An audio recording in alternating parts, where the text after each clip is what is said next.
Bom dia a todos.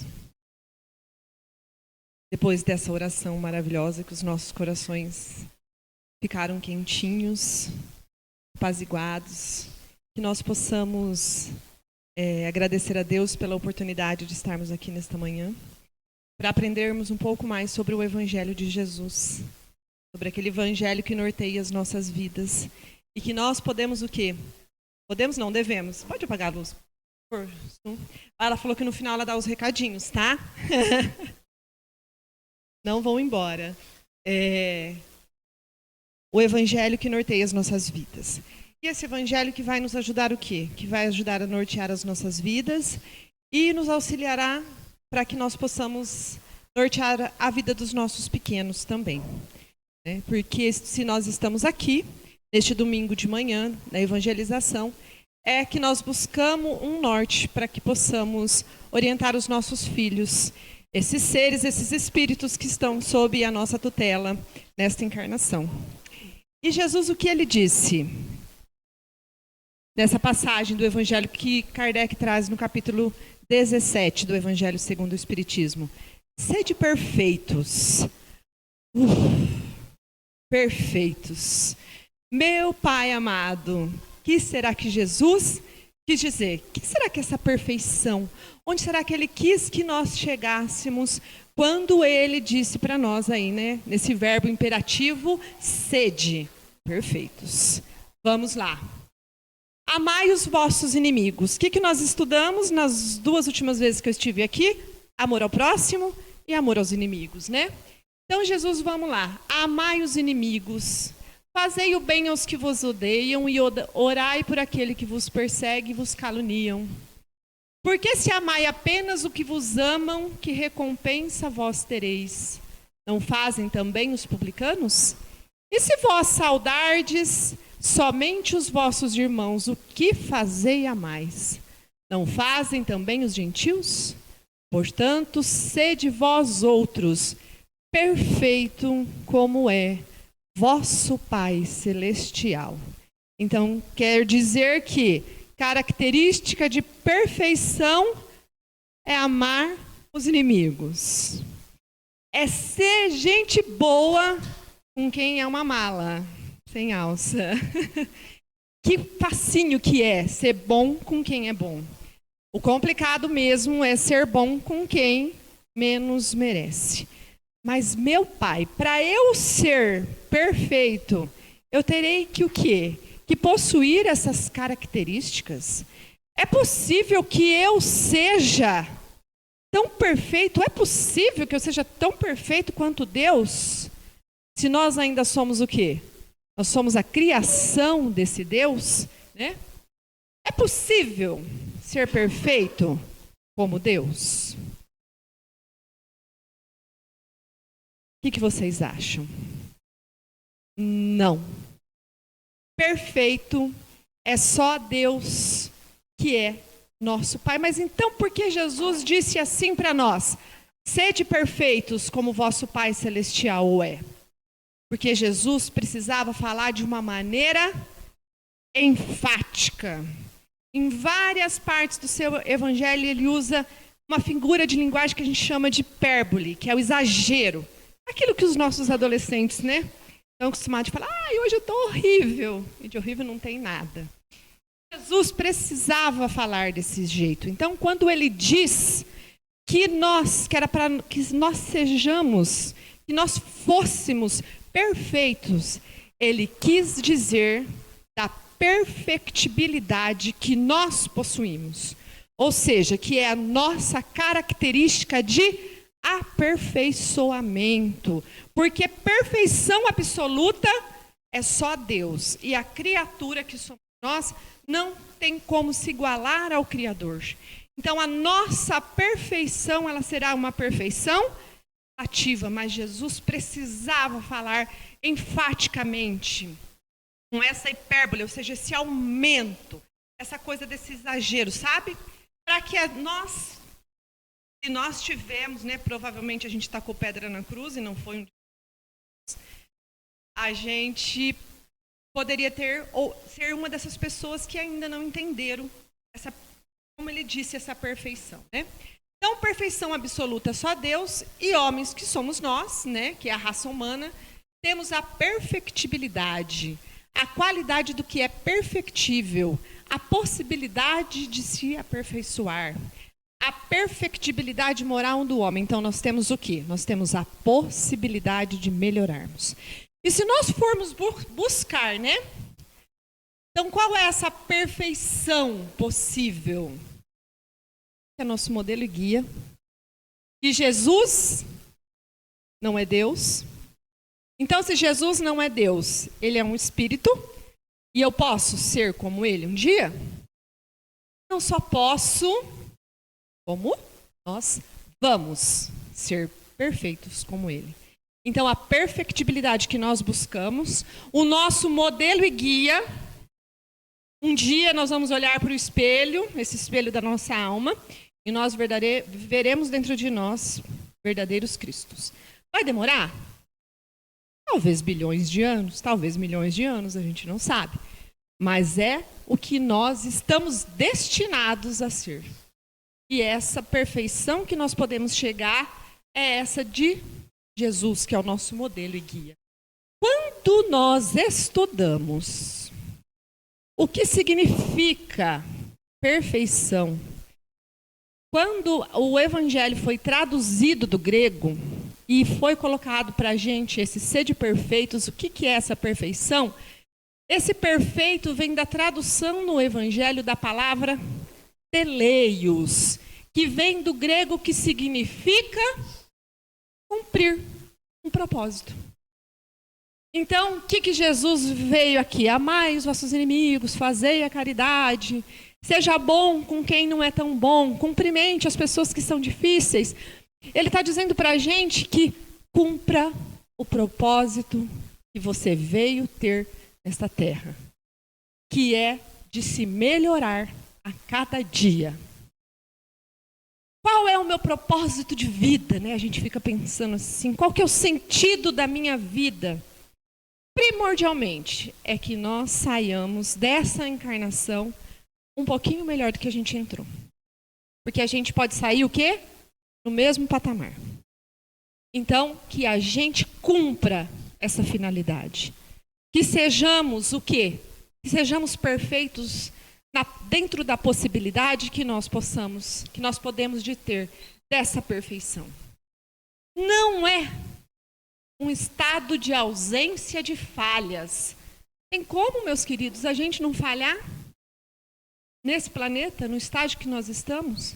Então, isso que Jesus nos pede de cumprir o propósito é o esforço que nós fazemos diariamente para dominar as nossas más tendências, conquistar as nossas virtudes e construir dentro de nós o reino de Deus. Esse reino de Deus que cada um constrói o seu e a gente vai cada vez mais se espiritualizando, nos melhorando e o nosso mundo será um mundo melhor. Não é um estado de ausência de falhas, essa perfeição que Jesus vem dizer, mas sim um estado de maturidade espiritual em buscar fazer o que é correto, em cumprir o dever. Não é, muitas vezes, fazer o correto porque a gente falha. A gente segue firme no propósito, porque fazer aquilo que é certo, fazer aquilo que vai nos tornar pessoas melhores, é difícil. É fácil comermos bem? Vamos trazer uma coisa bem prática. Comer saudável? Comer pouco? Não é, meus queridos. Então, a gente dominar as nossas más tendências, o nosso orgulho, o nosso egoísmo, a nossa vaidade, né? É muito complicado. É tão difícil quanto nós mantermos uma dieta saudável. Rotina de exercícios, vamos falar, né, nesse campo físico. Não é fácil, é a mesma dificuldade. Mas o que vale? Vale é nós conseguirmos ou nós tentarmos?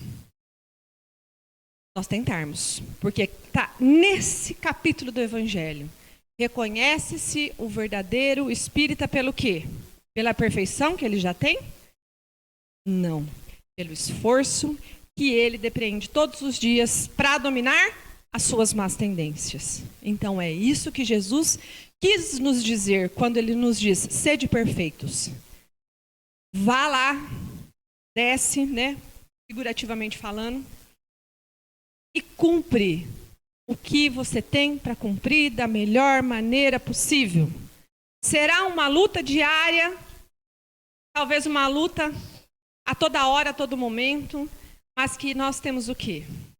Essa oportunidade dessa encarnação. Essa oportunidade que Deus nos dá, né, muitas e muitas vezes, tantas quantas foram necessárias, para que a gente possa cumprir isso que Jesus nos disse que a gente tem que fazer. Cumprir essa finalidade dessa melhora, né? É uma ação no bem, é realizar a proposta do Cristo, é seguir o Mestre, o padrão. E como que eu vou viver essa encarnação? Como que eu sei que eu vou agir certo? Como que eu devo proceder quando eu tenho uma dúvida diante de dois caminhos que eu tenho que tomar? Qual é o caminho correto? O que Jesus faria? A gente consegue? Às vezes não. Mas se a gente já tiver em dúvida, se a gente já fizer esse questionamento, e se a gente já voltar os nossos atos e as nossas atitudes para esse Cristo que veio nos ensinar, nós o quê? Nós já estaremos começando a trafegar nessa estrada do bem, nessa estrada dessa melhora. Então, é uma luta hercúlica, ou seja, grandiosa. Nas batalhas do dia a dia, não pense que nós vamos ter que ter batalhas gigantescas para a conquista das nossas virtudes. É o dia a dia. É o hoje, é o aqui, é o agora. Não espere que vai ser lá na frente que eu vou construir o meu eu e ficar esperando amanhã. Essas são as oportunidades diárias que temos em nossas vidas para a construção das nossas virtudes, para a construção do nosso eu. São as picuinhas, são as dificuldades, são o diz que me diz que, são aqueles filhos mais complicados que vêm para as nossas vidas e que nos fazem mesmo muitas vezes termos que ter muita fé, muito ânimo e muita vontade de fazer essa criação dar certo desse Espírito que veio para mim. Então é isso que Jesus quis dizer. Cumpra o propósito. Que é o propósito do quê? De melhora. O propósito de nos melhorarmos. Essa possibilidade que nós temos o quê? Dessa perfectibilidade, né? E isso é devagar. Ninguém dá saltos na evolução. Quando ouvimos, agora eu mudei, agora eu sigo Jesus, agora eu estou curado, agora eu não vou fazer mais nada errado, porque eu aceitei Jesus no meu coração. Todo mundo já aceitou Jesus no coração, mas viver como Jesus viveu, amar como Jesus amou, né? Como tem aquela música maravilhosa, de ao chegar ao fim do dia eu sei que eu dormiria muito mais feliz se eu agir, se eu pensar, se eu sorrir como Jesus sorria. Então, mas é devagar. Não queiramos adquirir do dia para a noite ares de perfeição, porque isso não será verdadeiro. Isso será, algumas vezes, como nós vamos ver mais para frente, mania de perfeição. E não a perfeição verdadeira, porque a perfeição verdadeira é uma construção diária, devagar, aos poucos, caindo, levantando e sendo honesto e sincero com as dificuldades que nós temos dentro de nós. Eu ainda não dou conta de ser menos invejoso, menos ciumento, menos avarento. Jesus me ajuda que não está fácil seguir no seu caminho correto. Então não adianta que nós queiramos mudar do dia para a noite, porque isso não acontece, né? Cada ser está num grau de maturidade espiritual. Quem já leu O Homem de Bem desse capítulo 17? Estão lembrados? Quando você lê, Chico, você fica feliz ou você fica arrasado? Já teve vezes de ler da gente ficar arrasado. Isso. Mas Eu tinha sempre essa percepção. E o homem de bem fala assim, ó, o homem de bem não pensa mal do outro. Gente, leio, é assim, ó, é o que é um homem de bem. O homem de bem, quando ele é patrão, ele é maravilhoso para o seu empregado. Quando ele é empregado, ele cumpre a parte dele. Ele não pensa mal dos outros, ele não fala... Elenca todas as características do homem de bem. Se a gente lê num dia que a gente está meio com a nossa autoestima meio baixa, fala assim, meu Deus, quão longe eu estou de lá. Mas temos que olhar esse homem de bem não com essa tristeza, mas como uma meta a ser seguida.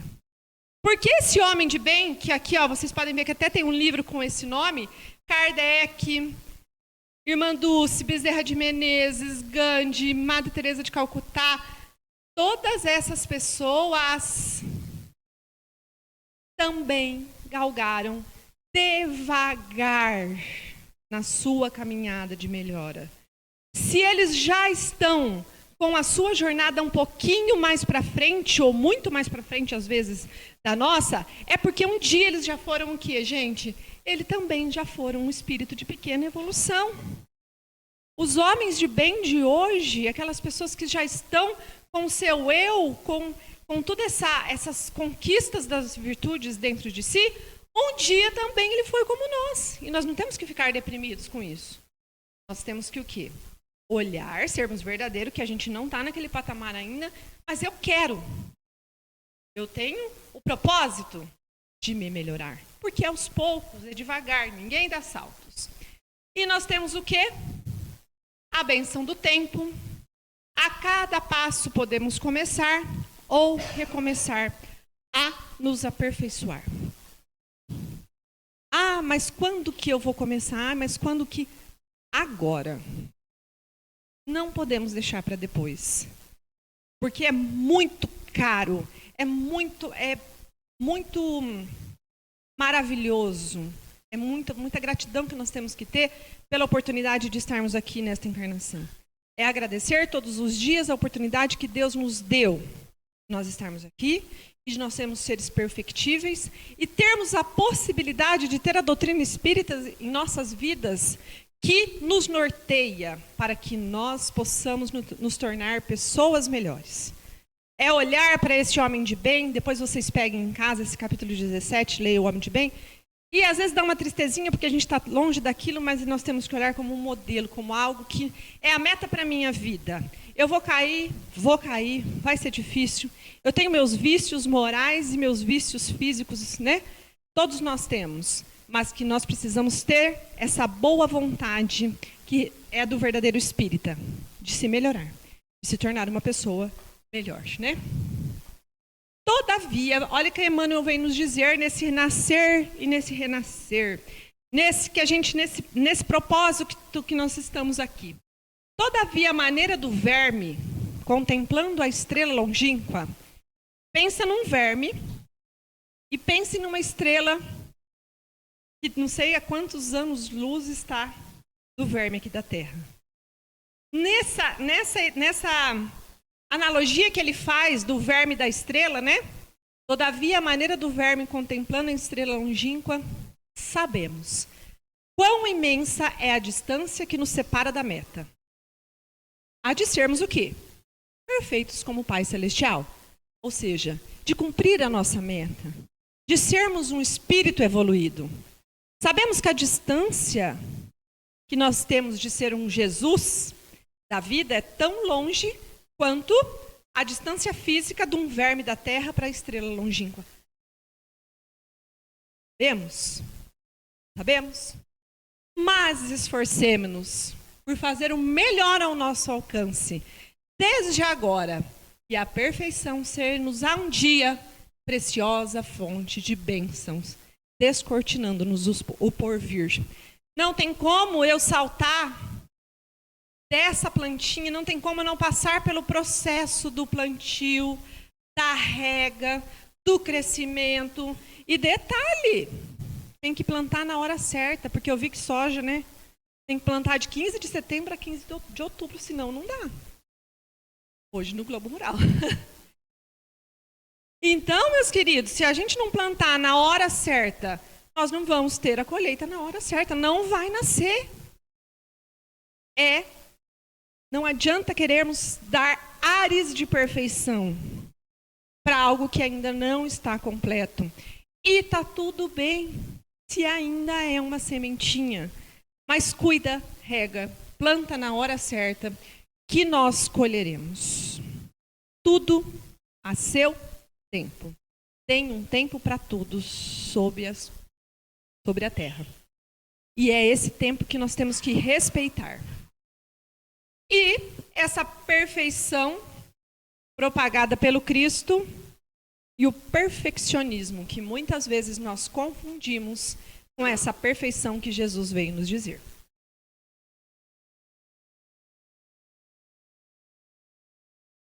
Jesus quis dizer que está tudo bem, que é um processo, que eu tenho que me respeitar, que eu tenho que entender que eu ainda não consigo ter determinadas atitudes, mas que eu jamais me traverta de uma perfeição que eu não tenho, que eu ainda não dou conta. E Hamed, no livro Renovando Atitudes, vem tratar desse assunto com maestria e nos chamar a atenção para o que nós confundimos com perfeição, que é essa finalidade a ser cumprida, da melhora, de respeitar esse tempo, de saber que para tudo tem um tempo, que não adianta nós querermos adiantar as coisas, porque o crescimento não vai ser verdadeiro, a planta não vai crescer legal. E ele vem nos trazer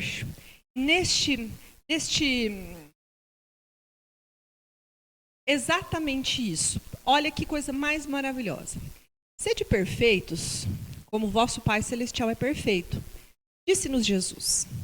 Entretanto, não nos conclama com essa assertiva para que tomemos ares de perfeição presunçosa. Presunção não é melhora. Presunção é algo que a gente acha que a gente é melhor do que realmente nós somos. E sim que nos esforcemos para um crescimento gradual no processo da vida, que nos dará oportunidade, habilidades cada vez maiores e melhores e verdadeiras, e calcada no processo, e calcada no plantio adequado, no tempo certo, na hora correta. Não adianta nós querermos ter a presunção de que nós somos bonitinhos, perfeitos, maravilhosos, cheios de virtudes, por fora, como diria minha mãe, por fora, bela viola, por dentro, pão bolorento. A pessoa se traverte de todas as características de perfeição. E lá no fundo, ela só está o quê? Querendo se mostrar bonita, adequada, maravilhosa. E o seu processo interno ainda está lá naquele patamar lá embaixo. Onde nós vemos isso? Muito, hoje em dia. Todo lugar. E na internet? Mais ainda. Todo mundo é feliz. Tem a família margarina, os filhos perfeitos, o lugar perfeito, tudo maravilhoso. Bota um filtro que a pessoa, se a gente perder a pessoa, você nem vai saber quem é ela. Se pôr uma, né? Minha irmã, que tem uma amiga que o marido dela falou assim para ela: fulana, se eu te perder e colocar a foto do seu perfil, ninguém vai te achar. Porque você está tão maravilhosa nessa foto e você não é. Isso aí, felizmente, você não é. Então, as pessoas têm vivido essa necessidade de se mostrarem perfeitas, maravilhosas, felizes, lindas, com filhos, né, perfeitos, quando, na verdade, isso não condiz com a verdade dos fatos. Então, muito mais vale que nós o quê? Que nós realmente mostremos a nossa vida real. E existe um movimento, né? Já de algumas pessoas na internet de mostrar a vida real, de não pôr filtro. Vejam a Paola Oliveira, ela tem se recusado a posar para marcas que mexam na foto dela. O que é isso? Ela está dizendo assim: eu sou uma pessoa normal. E não é só a Paola Oliveira. Tem muitas pessoas que têm dito assim, isso não me representa, eu não vou fazer propaganda para isso. Então, vamos lá, que o movimento é pequeno, mas já existe para mostrar a vida real. Esperemos o tempo e a prática como fatores essenciais, esquecendo a perfeição doentia, atrelada a uma determinação martirizante e desgastante, que nos faz despender enorme carga energética para manter uma aparência irrepreensível. A pessoa que quer ser perfeita, ela não aceita errar. E quando ela erra, sabe quem é o maior juiz dela? Ela mesma. Ela fica num estado de tensão, de nervosismo e de culpa, e às vezes ela não consegue sair desse estado e adoece por tanta culpa. Quando nós nos entendemos seres espirituais, vivendo uma experiência na carne, e que nós somos cheios de defeitos, e nós estamos muito mais perto da primitividade do que da angelitude, a gente vai entender que a gente erra. Não é pouco. Por isso que sede misericordiosos, para que a misericórdia exista para vocês. O que disse Jesus? Mais ou menos assim. Aceita quando a pessoa erra. Porque nós estamos aqui, uma hora vai ser você. Gente, aceitar que a pessoa erra não é ser condizente com o erro da pessoa, mas é abraçar a pessoa que muitas vezes precisa, quando ela se arrepende daquilo que ela fez de errado. Jesus abraçava sempre o pecador, nunca o pecado. Então não é ser condizente com aquilo que a pessoa faz, mas é saber que a pessoa, aquilo que ela fez de errado não define o que ela é, mas que nós precisamos abraçá-la. E muitas vezes a pessoa que nós precisamos abraçar somos nós. Nos perdoar. Saber que está tudo bem, mas vamos começar de novo? Não vamos ficar na redundância do erro? Então é isso que ele diz. Não adianta a gente querer ser perfeito, que nós vamos gastar energia demais e absurda para manter aparências. E a gente vai se desgastar. E quando a gente errar, a gente vai sofrer demasiadamente. Repensemos o texto cristão. Se estamos buscando o crescimento rumo à perfeição, ou se estamos simulando possuir uma santidade que não suporta sequer o toque da menor contrariedade. Então, façamos a nossa autoanálise. E é a qual? Eu estou realmente tentando cumprir uma finalidade de me melhorar, de me tornar uma pessoa melhor, de cumprir o objetivo que eu vim para esse planeta, ou eu estou só querendo mostrar que eu sou perfeito, maravilhoso, que eu não erro e que eu já adquiri aquilo e lá nos meus porões, né, que todo mundo tem, seus porões, eu ainda estou com todas essas coisas escondidas e na primeira oportunidade que tem, a gente já sai disparando contra todos e contra tudo. Então é isso que Hamed vem nos dizer. Repensemos. Calma. Nós não somos perfeitos. Nós ainda estamos nessa jornada, neste planeta de provas e expiações, que que está lá embaixo na gradação dos planetas ainda. Nós estamos aqui para aprender. Nós estamos aqui, sim, mas que com esse erro eu possa saber, reconhecer que eu estou no erro e sempre buscar me melhorar. E sempre buscar o quê? Me refazer deste erro. Aí, o que nós aprendemos até aqui? O que nós estudamos? Não somos seres perfeitos. Porque ainda galgamos a nossa jornada de aperfeiçoamento. Que bonito, não é, gente? Vocês estão se sentindo acolhidos? O estudo dessa manhã? Está se sentindo, Adriana? Estamos todos sentindo acolhidos, o coração quentinho, de que a gente tem que se abraçar, que a gente tem que entender que nós não somos perfeitos, que tudo tem seu tempo, que a gente está aqui para aprender, que está tudo bem, a gente erra. Ou se o que importa é o quê? É o propósito de nos melhorarmos. Porque reconhece o espírita não por aquilo que ele já fez, mas por aquilo que ele se esforça para fazer. Que bonito. Então, por que queremos que nossos filhos sejam perfeitos?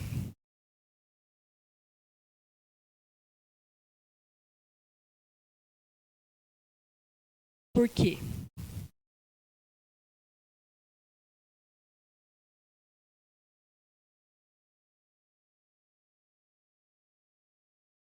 A exigência do filho perfeito é uma pressão prejudicial que busca a perfeição idealizada pelos pais, ignorando as individualidades e imperfeições naturais da criança. Por quê? Por que essa criança é imperfeita? Nossos filhos são imperfeitos. Porque nossos filhos, bocudo, não gosta de estudar, vai ficar o tempo inteiro no celular. É o quê? Muitas vezes. Uma geração nem estuda, nem trabalha e por aí vai. Por que a gente sabe que nós não temos a possibilidade ainda de cumprir a finalidade total para que nos destinamos, ou seja, de ser espíritos perfeitos numa encarnação só? Por que a gente exige da criança? O que a gente esquece? Isso aqui, gente, ó, essa resposta foi por inteligência artificial, tá? Tem muita coisa boa. Só temos que saber o quê? Quando usar inteligência artificial, né? Saber se está de acordo com a doutrina espírita, se está de acordo com os parâmetros que a gente estuda aqui na casa. Olha a tristeza dessa criança. As crianças, essas individualidades e imperfeições natural da criança, por quê que a criança é assim? O espírito.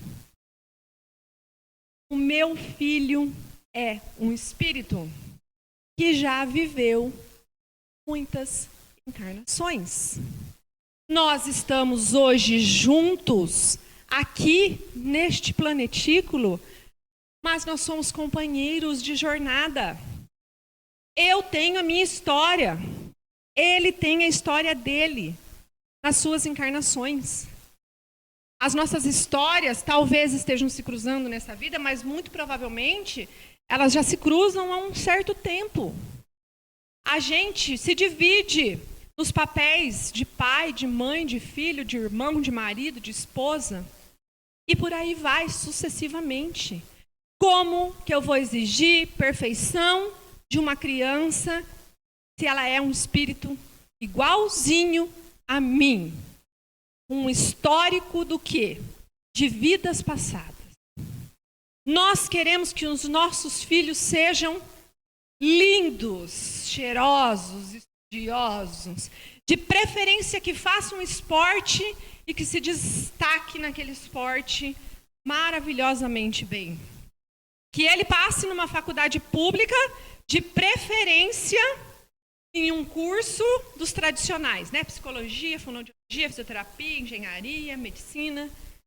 Quando a habilidade daquela criança não está nos cursos tradicionais, está em cursos diferentes. Então, nós somos companheiros de jornada. Nós precisamos aprender a educar sem as nossas projeções pessoais. O que eu gosto para a minha vida, o que eu quero para a minha vida, talvez meu filho não queira. Lembra que o Edson vem aqui e ensina sempre para a gente que, às vezes, a gente mata um dom numa criança por a gente projetar, fazer as nossas projeções pessoais sobre aquela criança, do que eu quero para aquela criança. Se eu não sou perfeito, como nós estudamos, como, né? Hamed veio nos ensinar, Kardec veio nos ensinar, Jesus veio nos ensinar, como que eu vou exigir que meu filho seja perfeito? Vamos pensar como nós temos agido com os nossos filhos. Se nós não estamos querendo que os nossos filhos sejam maravilhosos e reprimindo nos nossos filhos emoções que são naturais. Quem aqui de nós não fica com raiva, com rancor, com vontade de chorar? A gente só não chora às vezes de vergonha.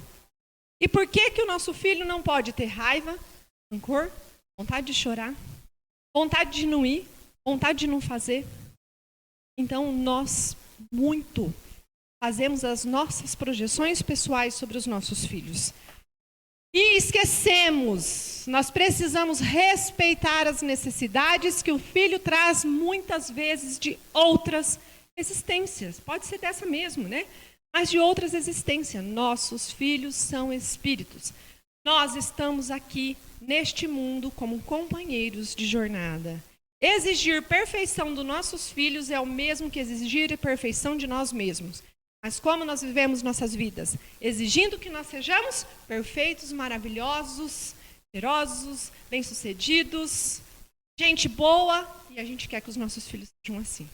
Estamos criando uma sociedade o quê? Doente por perfeição, que não vai existir. Vamos lidar com a realidade dos fatos?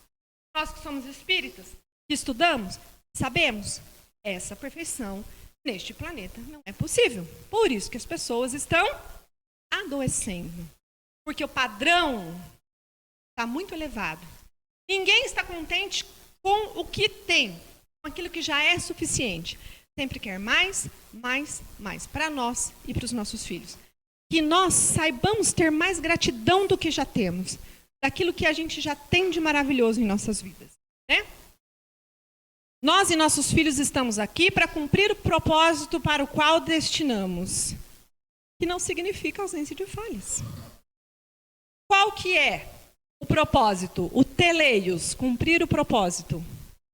Nos melhorarmos, de sermos pessoas melhores, evoluir um pouquinho. Mas a gente quer que o menino arrebente, né? Seja o melhor, o mais bonito, o mais cheiroso, o mais inteligente, por aí vai. Não tem como. E qual que são os impactos da exigência do filho perfeito? Devastadoras para a vida das crianças. Devastadoras. Aqui também é um estudo que eu fiz na internet, tá? Desenvolvimento emocional prejudicado. A criança aprende que seu valor está atrelado à sua performance, o que pode levar à constante necessidade de agradar os outros e à repressão de suas próprias emoções e necessidades. Olha aqui. Por que está tão infeliz e exausto? Estou tentando agradar a todo mundo. A criança só vai se sentir... E quando nós exigimos perfeição demais dessa criança, que o nosso filho seja perfeito, maravilhoso, né? E muitas vezes, o que acontece? Muitas vezes, os filhos enganam mesmo a gente. E a gente não sabe o filho que tem. É normal. Quem aqui já não mentiu para o pai e para a mãe? Pra gente. É natural. Mas muitos pais não enxergam que os seus filhos não são perfeitos e travestem ele de uma perfeição. Por quê? Porque o pai quer ter o filho perfeito. Quer ter o filho maravilhoso. E o filho entende o quê? Ele vai ser amado somente se ele for perfeito, do jeito que o pai quer. A criança vive uma vida buscando essa perfeição, buscando agradar, porque ela quer ser amada. E é preciso que nós amemos os nossos filhos, não as suas atitudes erradas. Lembre que Jesus amava o pecador, não o pecado. Filho, você está errado. O que você fez não é certo, mas eu te amo do mesmo jeito. É isso que a criança precisa sentir. E nós precisamos enxergar que nós não temos filhos perfeitos. Nós temos filhos iguaizinhos a nós mesmos, cheios de vícios e que as virtudes estão em construção. E está tudo bem também. Mas a gente ainda quer ter esse filho perfeito e exige essa perfeição. Aí a criança vive o quê? Num ciclo de achar que ela só vai ser amada se ela corresponder às expectativas que os pais colocam sobre ela. E a expectativa está numa régua alta. Olhem o tanto de atividade que as crianças fazem exageradamente que os adultos colocam para ela. Porque quer ter um filho de alta performance, maravilhoso, inteligente, sem nenhum defeito, amado pelos amigos e por aí vai. Então repensemos, enxerguemos os nossos filhos como espíritos imperfeitos como são. E está tudo bem. Só que nós pais temos o quê? A obrigação da correção, daquilo que a gente já enxerga do quê? De errado naquele filho. Porque tem criança que desde cedo já demonstra as suas más tendências. E nós precisamos combatê-las com amor, disciplina, respeito e com o entendimento de que aquele ser ali já é um ser muito antigo, mas com muito cuidado. Vamos dizer assim, quem sou eu para falar isso aqui? Mas eu trago para vocês um estudo que eu me encaixo perfeitamente, que é difícil enxergar esse filho como um espírito, como alguém que está ali precisando também, que não tem essa perfeição toda e está tudo certo. Então, que nós possamos entender o quanto que tem de prejuízo para essa criança. Ansiedade e depressão. A pressão para ser perfeito e a dificuldade em alcançar um padrão irrealista podem levar a altos níveis de ansiedade, em casos mais graves, depressão. A criança quer ser tão perfeita, tão maravilhosa, na hora que ela chega perto do pai, derruba tudo, ela fica tão nervosa na presença daquele pai, que não passa a ser uma relação gostosa de estar perto. Porque a exigência de que ela seja, que ela não se suje, de que ela fica tudo maravilhosa, arrumadinha, é tão grande que quando ela faz algo que é errado, né, vamos dizer, aos olhos do pai ali, que ela se sujou, ela fica tão desesperada que acontece o quê? Gera uma ansiedade absurda e essa depressão aí nesse nível. Eu conheço uma menina, ela exigia que o filho, ela tinha um probleminha. Ela já era uma pessoa bem difícil. Ela não deixava a criança se sujar. A criança se sujava, ela ficava brava, nervosa, trocava a criança. Um dia essa criança estava com uma outra amiga minha e a criança se sujou. A criança entrou em pânico porque ela tinha se sujado. Você vê? E dentre essas coisas existem vários níveis. Essa coisa da sujeira é uma coisa bem pequena. Então a criança fica nervosa perto desse pai, porque esse pai exige o quê? E essa mãe, né? Pai, quando eu coloco, sentido de pai e mãe. Perto desse pai e dessa mãe, essa criança fica tão nervosa que ela fica o quê? Ela fica ansiosa, ela fica desesperada e ela faz perdidamente. Repressão da espontaneidade. A criança pode deixar de ser espontânea para evitar conflitos, que prejudica sua individualidade e sua capacidade de se expressar livremente. A criança fica igual a essa que eu acabei de dizer, ela fica sem espontaneidade. Quanto que nós colocamos nossos filhos em esportes que a gente acha que ele tem que fazer? Pensem no balé. Eu coloquei minha filha no balé, ela tem horror de balé. Horror. E é lindo, não é? A gente quer para a menina no balé, na sapatilha de ponta. Ela ia, gente, desesperada. Eu tenho um primo que ele ia molhar um kimono dele à noite com uma canequinha de água. Então, o que a criança perde? Ela perde a espontaneidade. Ela vai lá fazer aquilo para evitar conflito, mas ela não está feliz. Ela está fazendo algo que a gente achou que ela tem que fazer. Ela não tem que fazer. Esporte tem que gostar, né? Para poder ser bom. Gente, como que faz para gostar da evangelização? Porque tem criança que vem, a gente tem que trazer mesmo numa dificuldade e não tem escolha. Dá para ser espontâneo aqui, tem que vir, né? Mas é para o bem. E a adultização precoce. A criança pode ser tratada como um mini adulto, com expectativas que vão além de sua maturidade emocional, como a falta de espaço para brincadeiras e a repressão de emoções desagradáveis, como birra ou frustração. A adultização, a gente vê muito hoje em dia na internet, a adultização da erotização da criança. Mas existem famílias que adultizam os seus filhos, colocando esses filhos, essa criança, para cumprir tarefas que ainda não são adequadas para a idade daquela criança. Ou então, vamos supor, marido e uma mulher. A mulher começa a usar a filha ou filho como confidente, ou o marido começa a usar esse filho, essa filha como confidente das brigas do casal. Nós estamos o quê?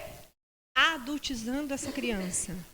E não tem que saber o que pai e mãe discute, isso é entre nós dois. Quando nós usamos os nossos filhos de psicólogo, nós estamos adultizando essa criança. Nós estamos trazendo uma carga para ela muito pesada do que ela ainda não tem capacidade para digerir. E existe irmão mais velho, por um exemplo, que entra no lugar de pai. Ou o pai tem algum problema, ou o pai é ausente, ou o pai morreu, e a mãe coloca esse filho mais velho no lugar de pai. Ela está adultizando a criança ou o adolescente antes da hora. Então, não é só a adultização que a gente vê da erotização nas redes. Nós, muitas vezes, adultizamos os nossos filhos para algo que ainda eles não estão prontos para digerir, para aprender. Então, eu trouxe essas questões para que nós podemos analisar o que muitas vezes a gente erra com os nossos filhos, querendo que eles sejam perfeitos. E eles não são, porque eles são nossos companheiros de jornada, nós estamos juntos. E o crescimento é devagar, é cada coisa no seu tempo. Então, que nós façamos uma análise, possamos o quê? Saber lidar com esses nossos filhos, não levando para eles, não trazendo para eles essa carga mais pesada do que eles podem aguentar. Lembrando que eles são espíritos, que nós estamos no mesmo patamar, estamos juntos. É para ser algo junto, para que a gente possa se melhorar. E a nossa finalidade que Jesus disse que nós viemos, que é dessa melhora. Ok? Alguém gostaria de fazer alguma pergunta?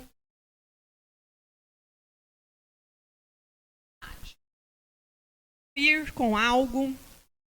Os psicólogos de plantão?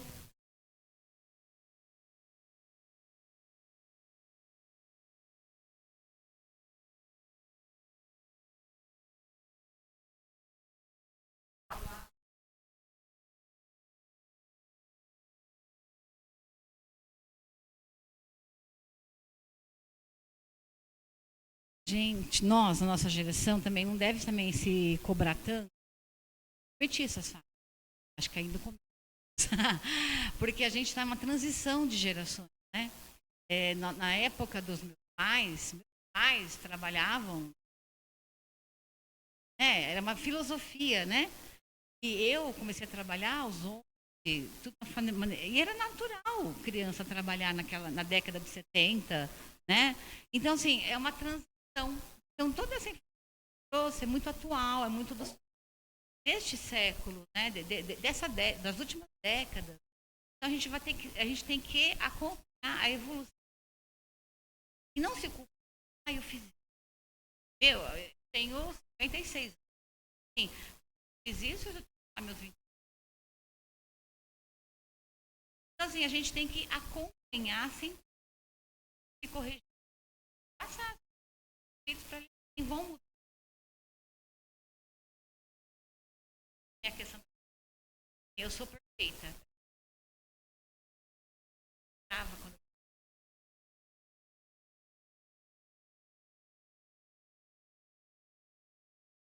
Do mesmo jeito que a gente tem esse olhar para esse filho, nós temos que olhar para nós. E a gente tem que entender que o que os nossos pais fizeram conosco era o possível que eles tinham em mãos. Só que o que acontece hoje? Que eu vejo, né? Nossos pais não tinham informação. Os nossos pais não sabiam. O que eles fizeram era o possível, porque também os pais deles fizeram com eles. Só que hoje nós temos uma riqueza de informação em nossas mãos.